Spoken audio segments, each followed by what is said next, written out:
जब बदगुमानी दिल में उतरती है, आपस के रिश्ते बदल ही जाते हैं। जब बदगुमानी दिल में उतरती है, आपस के रिश्ते बदल ही जाते हैं। इंसानी कदरें मिटती है, दूरियां बढ़ जाती है। इंसानी कदरें मिटती है, दूरियां बढ़ जाती है और तन जाती है बीच में। बर्फ की दीवार, बर्फ की दीवार, बर्फ की दीवार, बर्फ की दीवार।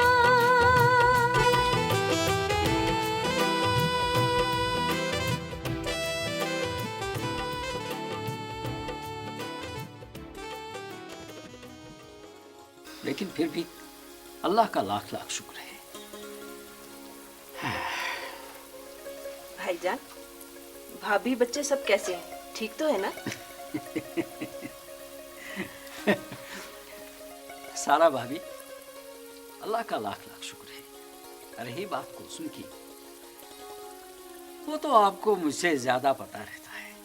और अयूब का, इश्तियाक को। रहे गुलाम नबी और मैं, हम तो ठहरे कोल्हू के बैल, आंखों पे पट्टी बांधे चले जा रहे हैं। ये तो सारे गांव को मालूम है।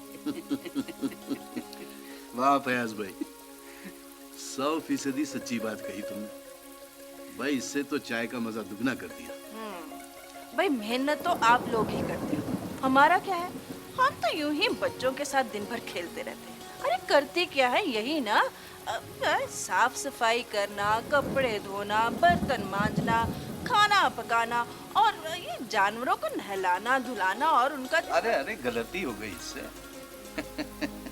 फिर इस पढ़ते पढ़ते सुबह हो जाएगी। तुम चाय पी लो।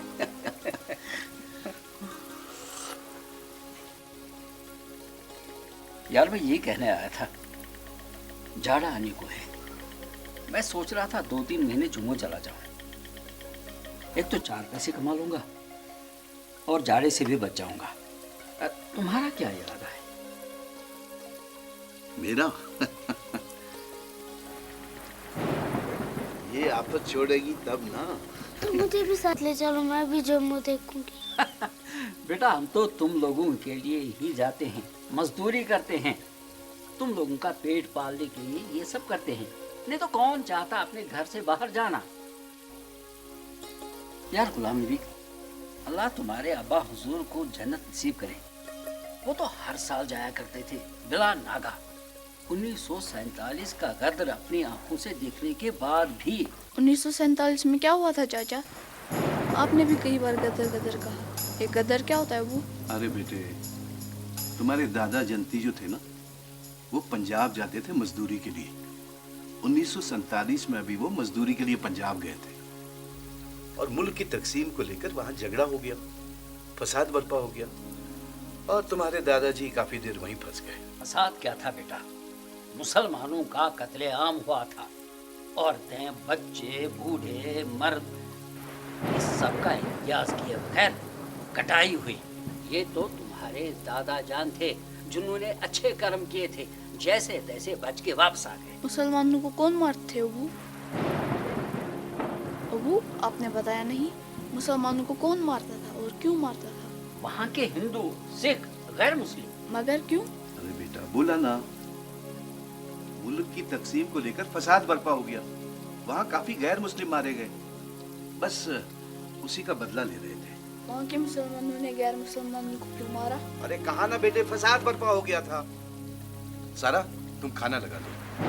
अच्छा गुलाम नबी, मैं चलता हूँ। अरे फयाज भाई कहाँ चले तुम? खाना खा के तो जाओ। नहीं, घर वाले राह देख रहे होंगे, मैं चलता हूँ। अरे अरे भाई साहब सुनिए तो, अरे रुकिए तो।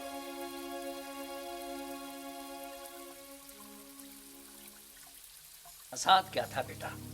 मुसलमानों का कत्लेआम हुआ था। औरतें, बच्चे, बूढ़े, मर्द, इस सब का इतिहास किए बगैर कटाई हुई। ये तो तुम्हारे दादा जान थे जिन्होंने अच्छे कर्म किए थे, पता नहीं कैसे जान बचाकर वापस आए।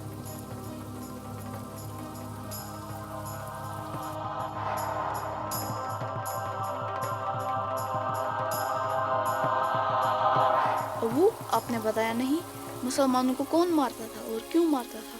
वहाँ के हिंदू, सिख, गैर मुस्लिम। मगर क्यों? बोला ना, मुल्क की तकसीम को लेकर फसाद बर्पा हो गया। वहाँ काफी गैर मुस्लिम मारे गए, बस उसी का बदला ले रहे थे।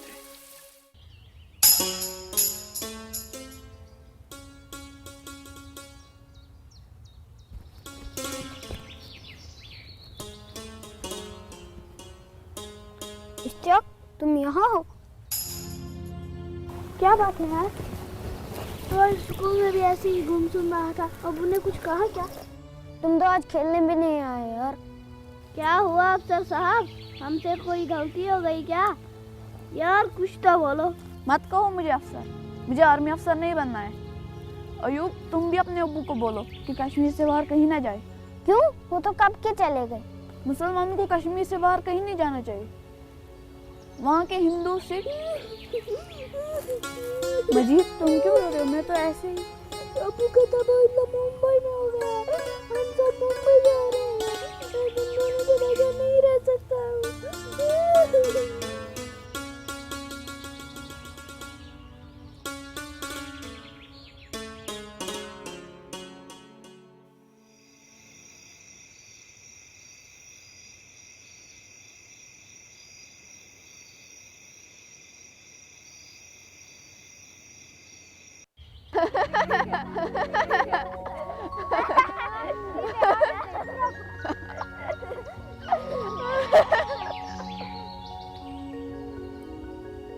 अयूब, मजीद, तुम दोनों रोज मेरे सपने में आते हो और हम खेल रहे होते हैं, लेकिन अचानक तुम दोनों गायब हो जाते हो और मुझे अकेला छोड़ देते हो।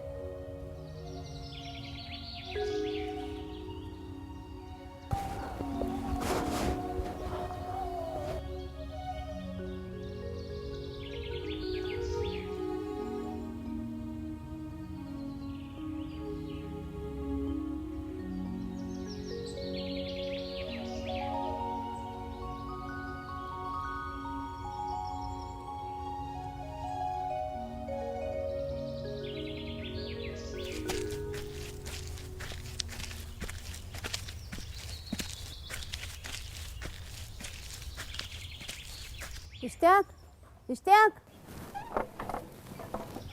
क्या बात है चाची? मजीद यहाँ आया था क्या? नहीं, यहाँ तो नहीं आया था।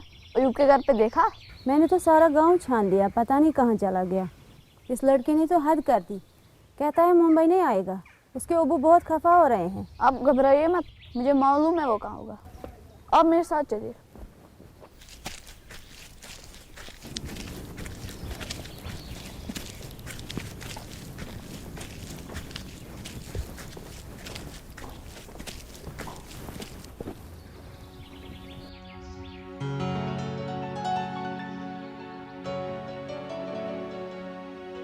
चलो बेटा, देर हो गई। मैं नहीं जाऊँगा। जाना तो हम भी नहीं चाहते बेटा, मगर तुम्हारे अब्बू सरकारी मुलाजिम है ना, उनका तबादला हो गया है, इसलिए हमें भी जाना पड़ेगा। चलो मजीद, वरना तुम्हारे अब्बू तुमसे बहुत गुस्सा होंगे। होने दो गुस्सा, मुझे नहीं जाना मुंबई। वहाँ मैं किसके साथ खेलूंगा?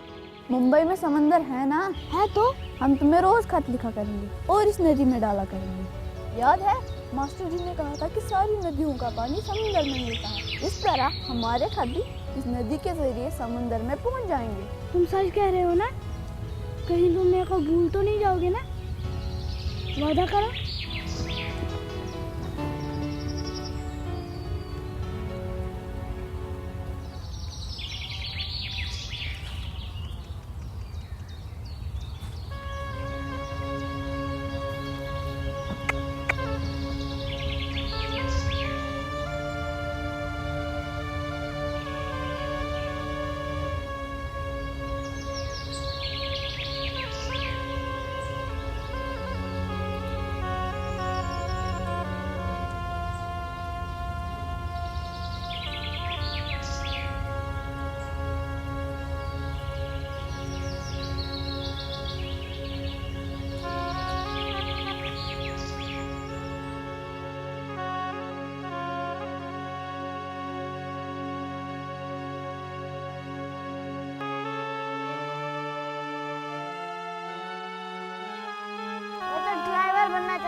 और जगह जगह घूमना चाहता हूँ, सारा जहाँ।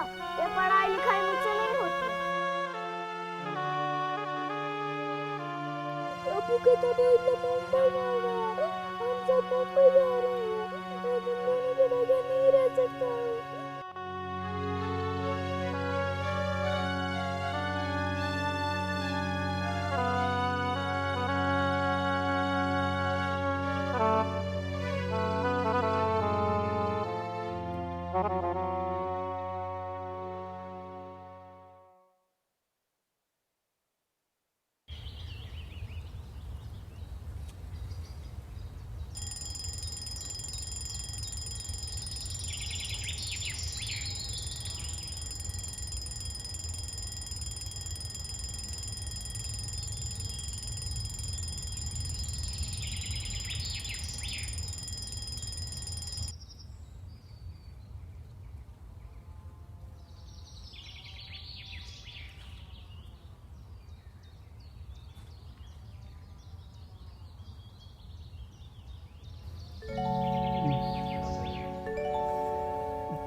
अरे बाजान, अलार्म घड़ी लगाकर भी आप जल्दी नहीं उठते। देखिए ना कितनी देर हुई है, और आज सबका रिजल्ट भी है ना। उठिए। सोने दो मुझे। नहीं, चलिए उठिए, चलिए उठिए, उठिए ना, उठिए उठिए।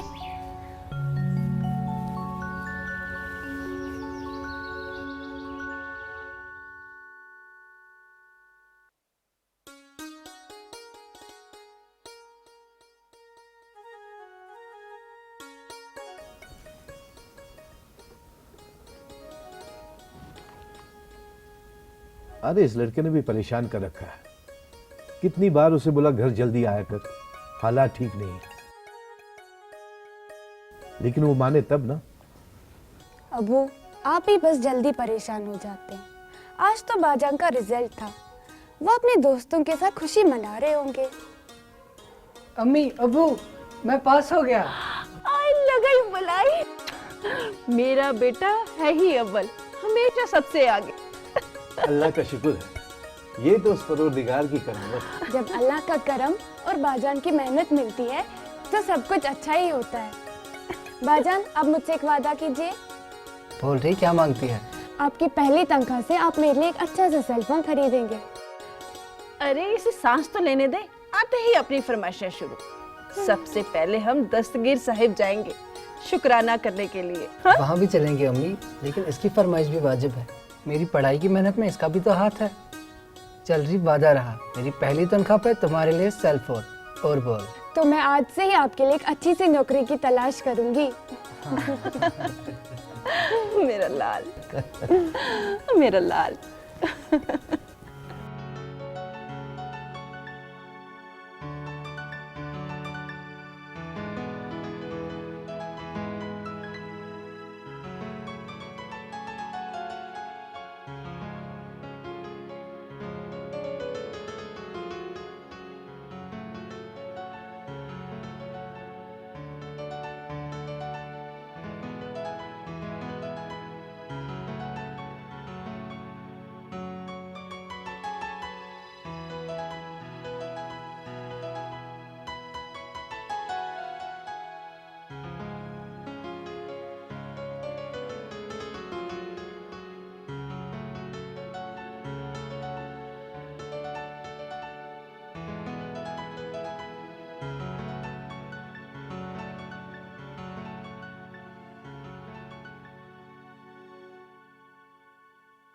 इश्तियाक, आज मैं बहुत खुश हूँ, बहुत खुश।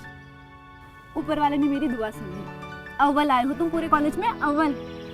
बस सब ऊपर वाले से यही दुआ है कि तुम्हें अच्छी सी नौकरी मिल जाए और तुम अबू से मेरा हाथ मांग लो।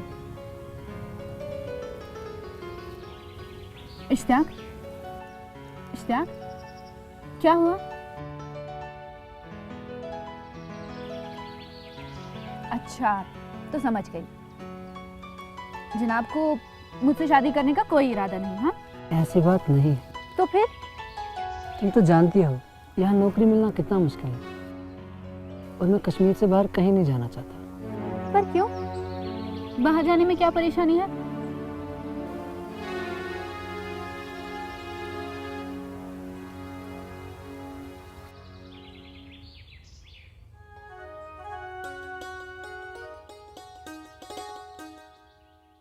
अम्मी अम्मी, अल्लाह ने आपकी दुआ कबूल कर ली।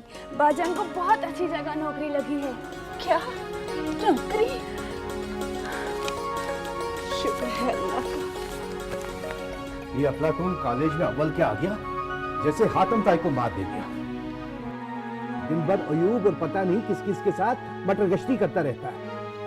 अरे भाई, मेरा हाथ बताता तो क्या उसका हाथ टूट जाता? ये आते ही आप उस पर क्यों बरस पड़े? वो बेचारा तो अयूब के साथ मशीन पर तेल लेने गया है। और देखिए जी, मैं आपको कह देती हूँ, अपना खामखा का गुस्सा उस पर मत थोपा करें। और हाँ, कोसा भी ना करें मेरे लाल को। अम्मी, घर में इतनी अच्छी खुशखबरी आई है और आप झगड़ रहे हैं। क्या अबू, अगर आप बाजान से कहते वो भी आपके साथ चला जाता। बेटी, अब मैं बूढ़ा हो गया हूं, ये बोझ अब मुझसे उठाया नहीं जाता।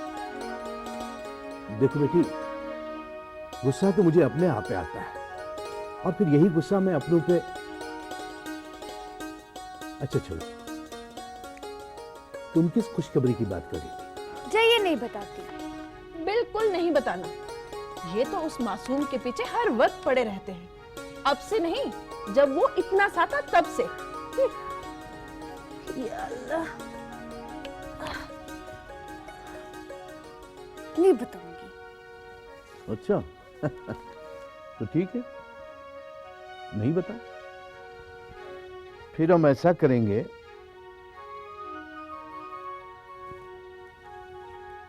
ये वाली चीज जो है ना, ये हम दुकानदार को लौटा देंगे।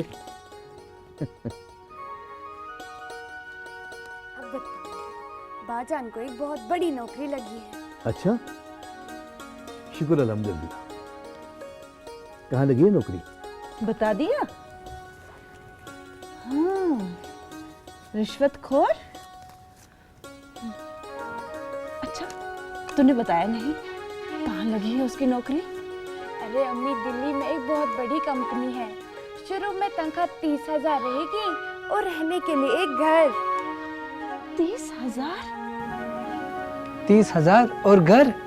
कौन है इतना खुश नसीब? आप बाजान, और कौन? मैंने आपसे छुपकर नौकरी के लिए अप्लाई किया था। ये लीजिए अपॉइंटमेंट लेटर।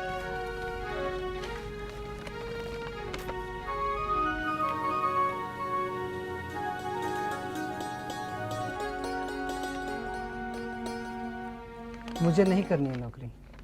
क्यों? क्यों नहीं करोगे नौकरी? अरे बजाय इसके कि तू अल्लाह का शुक्र अदा करता, तू तो अकड़ गया। 30,000 माहवार तनख्वाह है, 30,000। और 30,000 से तो हमारे दिन बदल जाते। और तू है क्या कर गया? तू होश में तो है? मैं बिल्कुल होश में हूँ अबू, लेकिन मुझे ये नौकरी नहीं करनी। 30,000 हो या 1 लाख, मुझे दिल्ली और कहीं नहीं जाना। जो करना है बस यही करना है। मैं वादी से बाहर कहीं नहीं जाना चाहता। अरे लोग तो रोजगार के लिए चीन तक चले जाते हैं, और तू है कि तू अपने ही वतन में। लोग क्या करते हैं मुझे उसके साथ कोई लेना देना नहीं। मैं ये नौकरी नहीं करूंगा बस। है? नौकरी नहीं करेगा? अरे अरे ये लड़का पागल तो नहीं हो गया है?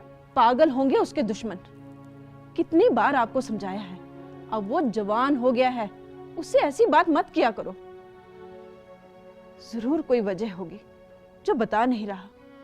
मैं उसे समझा दूंगी। वजह मुझे मालूम है अम्मी, मैं सब संभालूंगी। अबू, आप इत्मीनान रखिए, सब ठीक हो जाएगा। मेरा बेटा बहुत समझदार है, शायद किसी के बहकावे में आ गया होगा। हाँ, अल्लाह मालिक है, अब वही उससे अक्ल अदा करे। बेटी, तू तो कह रही थी कि तुझे मालूम है कि वो अल्लाह के बख्शे हुए इस अच्छे मौके को हाथ से क्यों गंवा रहा है। वो आप फिक्र ना करें, सब ठीक हो जाएगा। वक्त आने पे मैं सब बता दूंगी।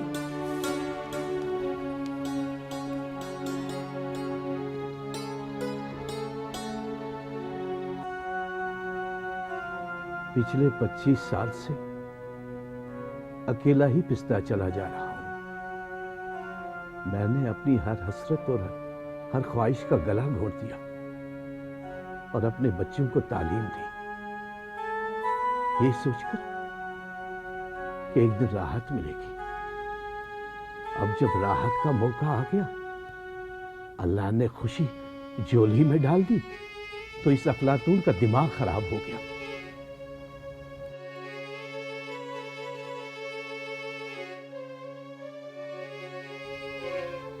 एक बात बता दो सर,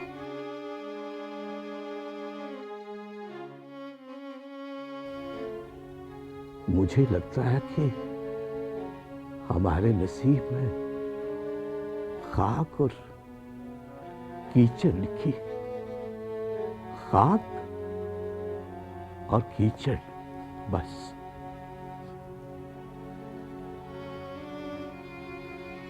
आप क्यों मायूस होते हैं? हौसला रखिए,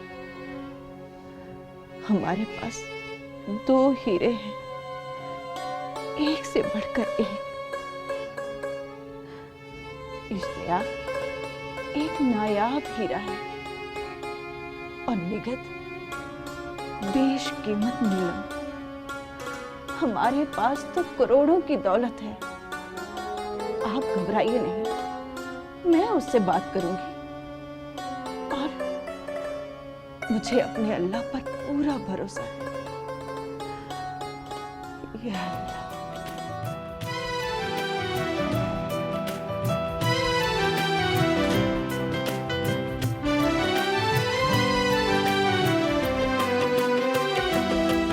जब बदगुमानी दिल में उतरती है,